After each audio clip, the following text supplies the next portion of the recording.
So, in front of me I have the iSteady M8 kit, HOHEM, from a company called HOHEM, and I'll be going over unboxing along with just a quick look at the gimbal. So, let's just get straight into it. Looks like there's nothing else in there. Now it comes in this nice pouch. Damn, that's actually nicer than I expected. So we have some rubber embedded kind of branding right here. This is not like super solid, as you can see. It's not like gonna protect it that well, but it's still pretty nice feeling case all in all. And opening it up, we have, just move my keyboard out of the way. There we go. So in here we get some little pouch for moisture, then we get our instruction, and then that's a thick boy. Some other things, so let's disregard that. And then we get the actual gimbal. And surprisingly enough, it doesn't have any locking here by the looks of it. Huh, that's unusual. Unless, let me just quickly check it. Nope. So yeah, this doesn't apparently lock at all, but these ones do. As you can see, this and this has a little switch, and now it's all released. What we got right here, so we got a focus wheel, and we can actually press it to switch to something else. Then we got obviously the joystick for moving it. Zoom in and out, record, take photo, manual mode, power on, Type-C charging port, accessory.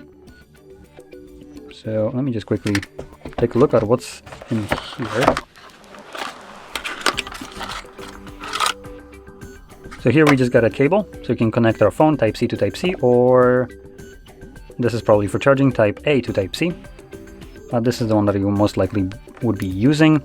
Now, if you're wondering what are you going to be connecting it to, we do have a connecting port right here, and I believe,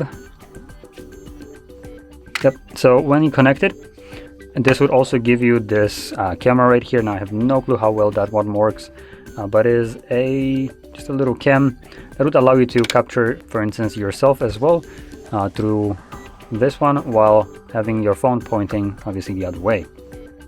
And this looks like it does not have any kind of additional features like flash or anything like that. So yeah, it does though look like it has a microphone right here, or this is an LED. And let's boot it up, see how you have a display.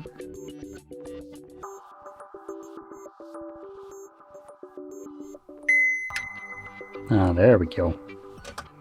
So it's now on, and it automatically positions itself without any kind of problem. And you can see it works pretty well by the looks of it.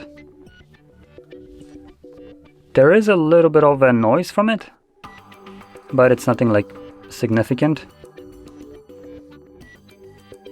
Not sure if you can hear that. Yeah, I don't think the camera is picking it up whatsoever, unfortunately. There's a little bit of a hum from the motor in here. Yep. And yeah, that's about it. So, seems to be working fine. Now let's turn it off. So, when turning it on, you do need to hold the button. The actual logo that shows up here is basically a progress bar for how long you need to hold it to turn it on. Now additionally, we also have a tripod that comes included that you can screw in from the back, and I'll just quickly see how well that holds. And yep, this doesn't have too much of a way that it's gonna tip over. And also it gives you a further grab if you need that, kind of like a further distance. Now, one more thing that I didn't mention is the build quality right here. And this feels, the plastic itself feels a little bit on the cheaper side. The one right here. But the device actually feels relatively solid. The handle is covered with some like what feels to be rubberized surface, and it feels pretty nice. The buttons itself also seem solid, not like anything super premium. You can kind of hear some kind of looseness. The joystick seems fine. These, like zooming in, also okay. Not very easily accessible or like movable. Compared to like the joystick, it just seems a bit odd. And also compared to the actual wheel for focusing, this just seems like a, you know, much, this actually feels pretty good, this wheel right here. And we also have some other buttons right here. These, out of all of them, feel probably the cheapest of all. Let's lock it in. Where was it? This way, and this doesn't have a lock. So yeah, there we go. Now let's put it back in here. And anyway, if you found this video helpful, don't forget to hit like, subscribe, and thanks for watching.